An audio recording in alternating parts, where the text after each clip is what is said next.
DS classes में आप सभी का स्वागत है। पिछले वीडियो में हमने मध्य प्रदेश के परिचय को संक्षिप्त रूप से समझा था। आज हम मध्य प्रदेश के इतिहास की तरफ चलते हैं और देखते हैं कि मध्य प्रदेश का इतिहास क्या रहा। तो जब हम किसी प्रदेश या क्षेत्र के इतिहास का अध्ययन करते हैं तो हम देखते हैं कि इतिहास की शुरुआत भारत में पाषाण काल से हुई थी। तो जब हम मध्य प्रदेश के संदर्भ में देखें तो हमें इसके भी शुरुआती चरण पाषाण काल से ही नजर आते हैं। इस युग में जो मनुष्य था वो जंगलों और नदी घाटियों में विचरण करता था, कंदमूल शिकार करके अपना पेट भरता था और इसके लिए वो पत्थरों के औजारों का प्रयोग करता था। इन्हीं पत्थरों के औजारों का प्रयोग करने के कारण इस काल को पाषाण काल कहा गया है। पाषाण काल को 3 चरणों में विभाजित किया गया है: पुरा पाषाण काल, मध्य पाषाण काल और नवपाषाण काल। पुरा पाषाण काल में मनुष्य जो था उसने पत्थरों का प्रयोग करना सीखा और बड़े आकार के औजारों का इस्तेमाल किया। मध्य पाषाण काल में इन औजारों में लघु रूपता आ गई, इसलिए इस काल को माइक्रोलिथिक काल भी कहा जाता है। नवपाषाण काल में आते आते मनुष्य का जीवन स्थायी हो गया, कृषि और पशुपालन करने लगा। पुरा पाषाण काल को थोड़ा सा विस्तार से देखते हैं तो इस युग के प्रमुख औजार हस्तकुठार, चापर, फ्लैग तथा ब्लेड थे। ये औजार क्वार्ट्जाइट जैसे नरम पत्थरों से बनाए जाते थे। मध्य प्रदेश के पुरा पाषाण कालीन स्थल देखें तो नर्मदा घाटी, सोन घाटी, चंबल घाटी, सोनार घाटी, बेतवा घाटी, ये सारे मध्य प्रदेश के पुरा पाषाण कालीन स्थल है। नर्मदा में पुरा पाषाण कालीन जीवाश्म की भी प्राप्ति हुई है। ये प्राप्ति कहाँ से हुई थी? तो हथनौरा के सीहोर जिले में मानव की खोपड़ी के अवशेष प्राप्त हुए हैं। आगे देखते हैं, रायसेन में भीमबेटका से शैल चित्रों की प्राप्ति हुई है। इसके अलावा आदमगढ़, जावरा, पचमढ़ी आदि जो स्थल है वो भी पुरा पाषाण काल से ही संबंधित है। इसके अन्य स्थल और है, जैसे होशंगाबाद, पिपरिया से भी कुछ औजारों की प्राप्ति हुई है। भेड़ाघाट और नरसिंहपुर से भी औजारों की प्राप्ति हुई है। ये नाम थोड़ा आप लोग याद रखिएगा। मध्य पाषाण काल में देखें तो मध्य पाषाण काल में उपकरणों में लघु रूपता आई थी, हमने अभी ऊपर ही देखा था। ये उपकरण जैस्पर, चर्ड और फ्लिंट जैसे पत्थरों से बनाए जाते थे। इनमें विभिन्न प्रकार की नोक, खुरचनियाँ, बेधनी प्रमुख हैं। यानी कि ये जो नोक, खुरचनियाँ, बेधनी है ये उस समय बनाए जाते थे मध्य पाषाण काल में। मध्य प्रदेश में जो मध्य पाषाण कालीन स्थल के जो केंद्र थे वो होशंगाबाद, धार, जबलपुर, रतलाम, खंडवा, उज्जैन, रीवा आदि। आदमगढ़ होशंगाबाद में स्थित है। यहाँ से मनुष्य के पशुपालक होने का प्रथम साक्ष्य प्राप्त हुआ और यहीं पर मानव शव के साथ साथ कुत्ते को दफनाए जाने के भी साक्ष्य प्राप्त हुए हैं और इसके साथ लघु पाषाण उपकरण भी प्राप्त हुए हैं। जैसा कि हम जानते हैं कि मध्य पाषाण काल को माइक्रोलिथिक काल कहते हैं, मतलब कि यहाँ छोटे पाषाण उपकरणों की प्राप्ति होने लगी थी। धार में स्थित बाघ की जो गुफाएं हैं वो वहाँ पर मध्य पाषाण काल से लेकर के नव पाषाण काल तक के उपकरण मिलते हैं। नव पाषाण काल में देखें तो इस काल में मनुष्य प्रगति की ओर अग्रसर हुआ। नव पाषाण काल में मनुष्य द्वारा स्थायी निवास, कृषि कर्म और पशुपालन के साक्ष्य प्राप्त होते हैं। मध्य प्रदेश में इसके स्थल कहाँ कहाँ पर है? तो एरण, आदमगढ़, दमोह, जबलपुर, जतकारा, सागर आदि स्थलों से यहाँ की संस्कृति के प्रमाण मिलते हैं। इस काल के प्रमुख उपकरण क्या क्या थे? तो कुल्हाड़ी, रचक, सैल्ट, घन, बसूला आदि, जैसा कि हमने देखा है जब कृषि करना सीख ही गए थे तो ये सारी चीजें। और ये काय के बनते थे? गहरे हरे ट्रप पत्थर के बनाए जाते थे। फिर इसके बाद आएगा ताम्रपाषाण काल।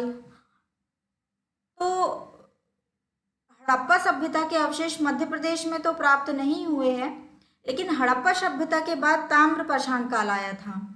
इसकी संस्कृति के अवशेष हमको मध्य प्रदेश में दिखाई देते हैं। ये अवशेष मालवा, नवदाटोली, एरण, बेसनगर, कायथा आदि स्थलों से प्राप्त हुए हैं। सबसे पहले मनुष्य ने जिस धातु का प्रयोग किया था वो तांबा ही था और जो इसे ताम्रपाषाण काल इसलिए कहा गया क्योंकि मनुष्य ने तांबे के साथ साथ पत्थरों का भी बहुत ज़्यादा इस्तेमाल किया। इसलिए इसको ताम्रपाषाण काल कहा गया। अब ताम्रपाषाण काल की संस्कृतियाँ मध्य प्रदेश में कहाँ कहाँ मिलती है तो देखते हैं। इस संस्कृति से संबंधित जो उत्खनन किया था वो एच.डी. सांकलिया ने किया था, इसलिए मालवा संस्कृति का श्रेय किसको जाता है? एच.डी. सांकलिया को। इसके प्रमुख स्थल है कायथा, उज्जैन में कायथा, सागर में एरन और खरगोन में नवदा टोली।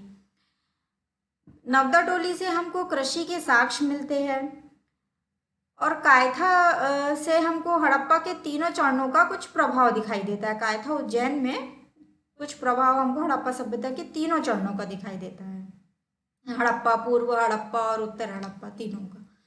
मालवा संस्कृति अपने उत्कृष्ट मृदभांड के लिए जानी जाती है। मतलब मालवा में जो संस्कृति विस्तृत थी, वहाँ पे जो मृदभांड बनाए जाते थे वो बहुत उच्च कोटि के होते थे।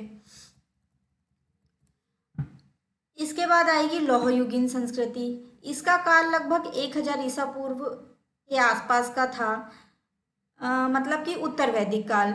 इस समय लोहे की खोज हो गई थी और मध्य प्रदेश में इसके प्रमाण कैसे मिलते हैं तो भिंड, ग्वालियर, मुरैना वाला जो क्षेत्र था वहाँ पर लौह युग के समय जो मृदभांड थे वो यहाँ पर पाए गए हैं। तो इसी आधार पर हम भिंड, मुरैना, ग्वालियर में लौहयुगीन संस्कृति की छवि देख सकते हैं।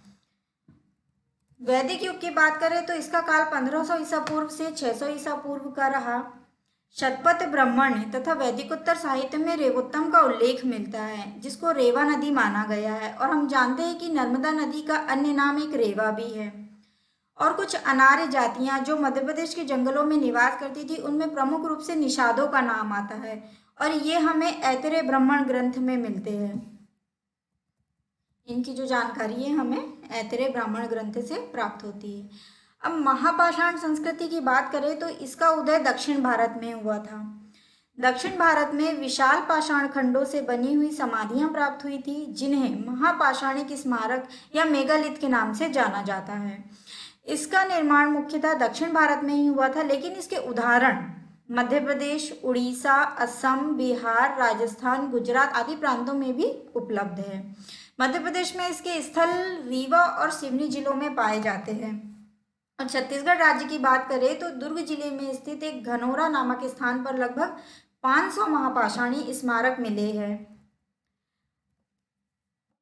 अब महाकाव्य और पौराणिक कालखंड की बात करें तो वैदिक और उत्तर वैदिक काल के बाद इतिहास की जानकारी के लिए हमारे पास सिर्फ यही स्रोत है, महाकाव्य और पौराणिक कथाएं, जिसके तहत हम रामायण, महाभारत, पुराणों में जो कथाएं वर्णित हैं उसके आधार पर हम इसके इतिहास को पढ़ते हैं। तो मध्य प्रदेश के मध्य भारत क्षेत्र में नाग राजाओं का शासन था।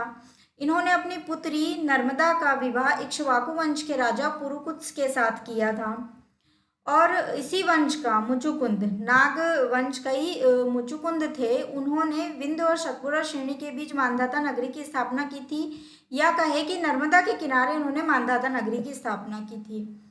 यदुवंश के जो नरेश थे, है राजा महिष्मंत, उन्होंने मुचुकुंद को पराजित किया था और मांधाता नगरी पर अधिकार कर लिया और उसका नाम बदल कर रख दिया था महिष्मती।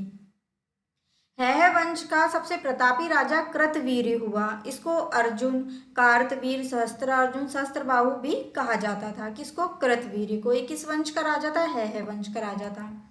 इसके पश्चात इसका जो पुत्र था जयध्वज, उसने शासन संभाला। फिर जयध्वज के पुत्र तालजंग ने और फिर तालजंग के पुत्र वितिहोत्र ने इस पर शासन किया था। उस समय जो जनपद थे, दमोह को तुंडीकोर कहा जाता था, त्रिपुरी को तेवर कहा जाता था, विदिशा को दशान कहा जाता था, निमाड़ को अनूप कहा जाता था और उज्जैन को अवंती कहा जाता था। ये उस समय के जनपद थे। रामायण काल में हम देखते हैं कि प्राचीन मध्य प्रदेश के अंतर्गत दंडकारण्य और महाकांतर के घने वन थे। हमने सुना ही है कि राम दंडकारण्य के वनों में रहा करते थे। तो इसका नाम दंडकारण्य कैसे पड़ा? तो इक्ष्वाकु का पुत्र, इक्ष्वाकु वंश का जो थे शासक, उनका एक पुत्र था दंडक। इसका राज्य मध्य प्रदेश के दक्षिण में था, उसी के नाम से इसका नाम दंडकारण्य पड़ा था। कालिदास का महाकाव्य हम जानते हैं, ये रघुवंशम कालिदास का महाकाव्य है। इसके अनुसार भगवान राम का पुत्र कुश और शत्रुघ्न का पुत्र शत्रुघाती, जिसका अन्य नाम सुबाहु भी मिलता है, इन्होंने दशार्ण विदिशा पर शासन किया था। और अंतिम वैवस्वत मनु के 10 पुत्रों में से कारुष नामक पुत्र द्वारा कारुष देश की स्थापना की गई थी। मतलब जो ये कारुष देश की स्थापना की गई थी, वर्तमान में ये कौन सा क्षेत्र था, तो ये बघेलखंड वाला क्षेत्र था, इसलिए इसको बघेलखंड के नाम से वर्तमान में जाना जाता है। जो आदिकवि वाल्मीकि है, जिन्होंने रामायण की रचना की थी, इनका आश्रम जो था वो तमसा नदी के किनारे स्थित था। और इस तमसा नदी की पहचान आधुनिक जो हमारी टोन्स नदी है उससे की गई है। आगे हम थोड़ा सा मैप के माध्यम से देख लेते हैं कि कहाँ कौन कौन से स्थल थे। तो ये देखिए, हमने पढ़ा कि रायसेन में भीमबेटका चित्रित शैलाश्रय पुरापाषाण काल के हमको प्राप्त होते हैं। होशंगाबाद आदमगढ़ से हमको कृषि और पशुपालन के साक्ष्य प्राप्त होते हैं। ठीक है। सिवनी और रीवा में हमने देखा था कि महापाषाण संस्कृति के हमको अवशेष मिले हैं, जो दक्षिण भारत में जिसका उदय हुआ था। सागर एरण कहाँ पर स्थित है, सागर में स्थित है। यहाँ से ताम्रपाषाण संस्कृति के अवशेष मिले हैं, एरण, सागर। ठीक है। उसके बाद उज्जैन, कायथा और खरगोन नवदाटोली, यहाँ तीनों से हमको ताम्रपाषाण संस्कृति के अवशेष प्राप्त होते हैं। इनका उत्खनन का श्रेय किसको गया था, हमने अभी ऊपर पढ़ के आया था, HD सांकलिया को। ठीक है। तो उज्जैन में कायथा, यहाँ पर हमने पढ़ा ही था, हड़प्पा सभ्यता की तीनों अवस्थाओं का प्रभाव दिखता है। खरगोन नवदाटोली में कृषि के साक्ष्य मिलते हैं। सागर में ताम्रपाषाण संस्कृति के साक्ष्य मिलते हैं। ये मुरैना, ग्वालियर और भिंड, यहाँ पर हमने देखा था कि लौह संस्कृति के साक्ष्य मिलते हैं। लौह युग जो 1000 ईसा पूर्व के लगभग चालू हुआ था, तो यहाँ से हमको लौह युगीन चित्रित दूसर मध्यभांड प्राप्त हुए हैं। तो यहाँ पर हमको लौह युगीन संस्कृति के साक्ष्य मिलते हैं। सीहोर में हथनौरा कहाँ पर स्थित है, सीहोर में हमने देखा था मानव खोपड़ी के अवशेष यहीं से प्राप्त हुए हैं। तो थोड़ा सा ये मैप के माध्यम से आप लोग सेटअप बना लीजिएगा माइंड में, तो ज़्यादा अच्छे से आसानी होती है पढ़ने में, समझने में, याद रखने में। चलिए आज के लिए इतना ही, बाकी आगे का अगले वीडियो में। धन्यवाद।